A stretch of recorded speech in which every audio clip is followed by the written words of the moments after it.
તો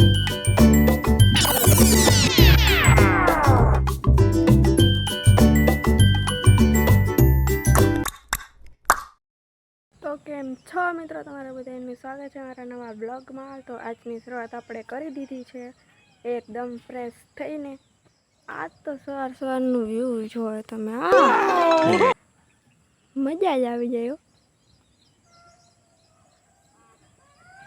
ઓહો હો, એટલે સૂર્ય કઈ દિશામાંથી ઉગે આપણને તો એ જ નથી ખબર। પૂર્વ દિશામાંથી ઉગે નહીં, પણ અહીંયા તો હજી વાર છે। કાંઈ વાંધો નહીં, આજે સુરત દાદા નથી ગયા, આપણે આપણું કામ ચાલુ કરી દેવાનું હોય। હવે એમનો સમજતા કે સૂરજ નથી ગયો તો આપણે પડી રહેવાનું હોય, આપણે ઉઠીને આપણો કામ ધંધે લાગી જવાનું હોય। જો કે આપણો કાંઈ કામ ધંધો છે નહીં, સવારમાં ઉઠીને બસ આ જ કામ છે આપણું। આપણે નીચે જાય અને હવે જોઈ બધાય શું કરે છે, નાણિયું કાઢી બીજું શું। તો હવે આપણે નીચે આવી ગયા અહીં અને જોઈ બીજા શું કરે છે। હાલે નમૂનાઓ શું કરો છો અત્યારે? તમારો ધંધો જ છે રીલ્સનો।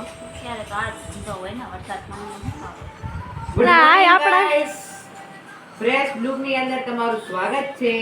આપણે તો આવી રીતના ગુડ મોર્નિંગ ગઈ, તમારે અહીંયા કેવું કહેતા હોય? અત્યારે મેં એવા ગીતો વગાડે છેલ્લા તું એટલો બધો ગમવા વયા ગયો। અત્યારે મેં એવા કેમ ગીત વગાડે છે તું ફોનમાં? એ તો આ રીલમાં આવે એટલે એવું કરું। તો હવે આપણે આપણા ન્યૂ મેમ્બર, આપણા નામ શું છે?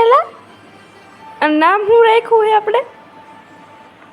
કાંઈ નહીં, ગમે એ જે હોય એ પણ આપણો પરમ મિત્ર છે। આ આપણી હારે જ ભલે માણસ તો રંગ બદલી નાખે અમુક, પણ આ નથી બદલતો, આપણો સાથીદાર છે। કેમ હે ભૂરા, તને મજા આવે ને? એલા ભૂરો હે નામ તો ભૂલાય બહુ જાય પાછું। આ આપણા ચોપડા છે, એમ ન કહેતા આવે કે રખડાવો હોય, પણ આપણે આપણી સ્થાનમાં મૂકી દઈએ, આપણું સ્થાન છે। જો કે રજા હોય એટલે માણસને આપણને કોઈ દી થાય નહીં એવું કે આપણે ચોપડા લઈને બેસી, કેમ મિત્રો? સાચી વાત છે ને? A few moments later. Guys, અમે આજે પહોંચી ગયા છીએ રોનકભાઈને બે સંતરામપુર।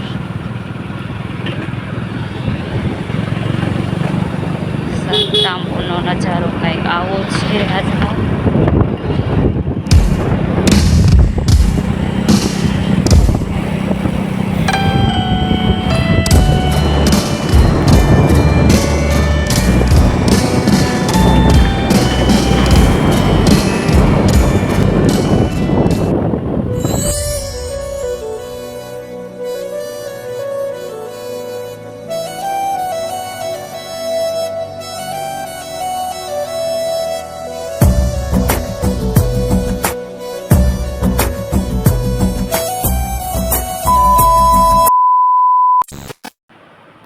ચાલો ગાઈસ, તો બારેથી જે ફોન લઈને ગયા હતા એ આવી ગયા છે। હવે આપણે આપણું હોમવર્ક કરવા બેસી ગયા છે અને ટીવી ચાલુ છે। અહીંયા ટીવી જોતા જોતા હોમવર્ક કરી અને અમુક લોકો ફોનમાં જ મસ્તા હોય આખો દિવસ। A few minutes later. આપણે આવી ગયા છીએ માર્કેટમાં ગયા હતા, થોડું ઘણું કાંઈક સામાન લેવાનું હતું એટલે, અને હવે આપણે જોઈએ અંદર શું કરે છે પબ્લિક। ફોન જોવે, એક સાઈડ આમ ઊંચા હે માણસને, છોટું ટીવી જોવે જો। હેલો ગાઈસ, તો ગુડ ઇવનિંગ બધાને। કેમ કે વરસાદ હતો ને તો પછી બ્લોગ શૂટ ન કર્યો અને પછી હું ભૂઈ ગયો। હવે જોઈએ નેક્સ્ટ પ્લાન શું છે, પહેલાં તો અંદર જોઈને જોઈએ ઘરે બધા। હાય,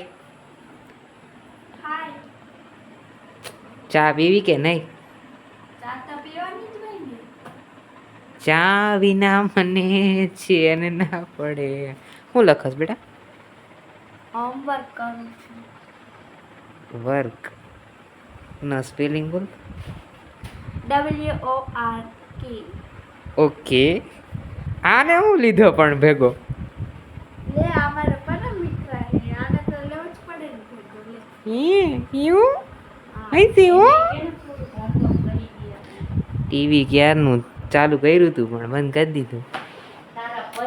જો મિત્રો હવે ચા થઈ ગઈ છે મસ્ત ફ્રેશ થઈ ગયો ચા જો. હવે આ બધાને ચાનો એક નાનો બ્રેક લઈ લઈએ પછી મળીએ બધાને. એનર્જી આવી ગઈ છે તો હવે આપણે આપણું હોમવર્ક એ કમ્પ્લીટ કરી નાખ્યું છે, પણ હવે આપણે થોડીક ગેમ રમી. બોરિંગ થઈ ગયા. આજે તો વરસાદ હતો એટલે બહાર ક્યાંય ગયા નહોતા, એટલે મારા દિમાગમાં એક આઈડિયા આવે છે કે આપણે થોડીક રોનકભાઈની હળી કરી અને આપણે એને થોડાક કોન્ફિડન્સના સવાલ પૂછી જોઈએ એને કેટલુંક આવડે છે. આમ તો બહુ હોશિયારી કરતો હોય આપણી સામે, પણ જોઈ એને કેટલુંક આવડે. બતાવો કેવી ગેમ હોય બધી તમારી પાસે નવી હોય. જો આ ચોપડો લઈ લે. કાંઈ લઈ એ આઈ રહ્યું આવડું મોટું નથી દેખાતું. ઓ આ શું લખ્યું? આ શું બેન લખ્યું? આ શું લખ્યું બેટા? કિંમત. આ કિંમત છે, આ ચોખા છે અને આ બરફ છે. અને આ 5 ખાના છે. હવે તારે ગમે તેમ કરીને આ 3 વર્ડને આની અંદર લખવાના. એટલે આ 3 ને આની અંદર કેમ સંભાળવા મારે? ઈ તો લોજિક है बेटा, करके दिखा. આ બેટા હળવું હરે તમે હો. કિંમત ને ચોખા ને બરફ, એટલે આ ત્રણેય નામની એક ખોખામાં સંભાળી દેવાનું મારે એમ? એટલે ઈ તારે જોવાનું ને. આખો સવાલ મને આમ સમજાવ ફરીથી. આમ કઈ સમજાતું જ નથી મને તો. એટલે આ કિંમત, આ ચોખા અને આ બરફ, ઈ ત્રણેયને તારે આ 5 ખાનામાં લખવાના.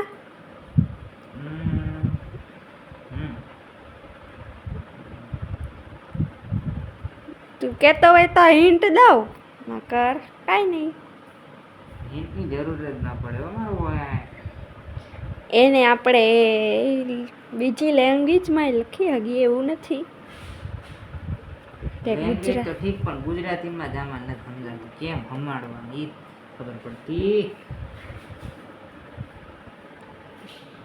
25% તો આવડી જાય એવું છે, પણ 75% કઈ ખબર જ નથી પડતી. 3 ને 1 ખોખા સંભાળવાનું કેવું કે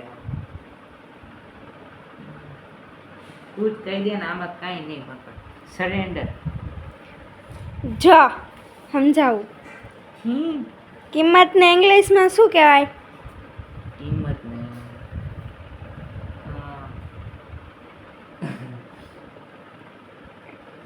પ્રાઇસ. High price. જો અને ચોખાને રાઈસ અને બરફને આઈસ.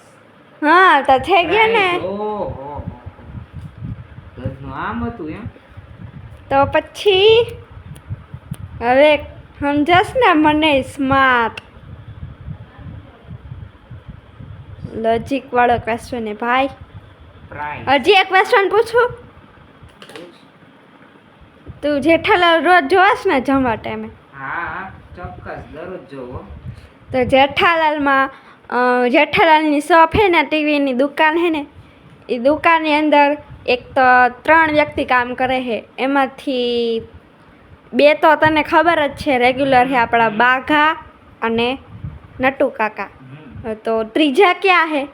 મગન કાકા. ઈ એટલી નો ખબર હોય અમને કેવી વાત હતી. વાહ, હજી તને કઈ આવડતા હોય તો પૂછ, હું જવાબ આપીશ. એમ. હા આ તો જો હું તને પ્રશ્ન પૂછું, આમાં બુકની જરૂર નથી કે નથી પેન? જો આપણે સમજ કે દરિયામાંથી 5 માછલી લઈને પાણી ડોલમાં નાખી તો કેટલી માછલી જીવશે?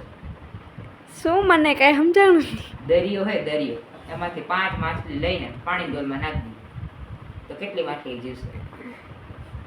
5 એ 5 મરી જાહે. એમ. હા સાચું. સારું પોપટ થઈ ગયા.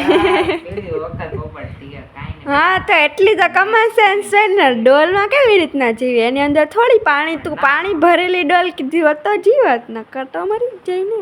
આ એક્સેપ્ટેડ. હા મને ગમી. તો જો મિત્રો આ એ વિડીયોનો સ્ટાર્ટ તો કરી દીધો તો આપણે તો સૂતા હતા અને બ્લોગમાં હું પણ થોડીક વાર ગાયબ થઈ ગયો હતો પણ સોરી. એન્ડ આજનો વિડીયો તમને કેવો લાગ્યો, વિડીયો લાઇક કરો, શેર કરો અને કાલે તો કોમેન્ટ ઓફ હતી પણ આજે તો હું ગમે એમ કરીને ઓન રાખીશ અને તમે કોમેન્ટમાં જણાવો કે બ્લોગની અંદર શું ઇમ્પ્રૂવ કરવા જેવું છે. એન્ડ અમારી ચેનલને સબસ્ક્રાઇબ કરો, વિડીયો ગમ્યો હોય તો લાઈક કરો. મળ્યા પાછા નવા ફ્રેશ વ્લોગ સાથે. ત્યાં સુધી આવજો. બાય.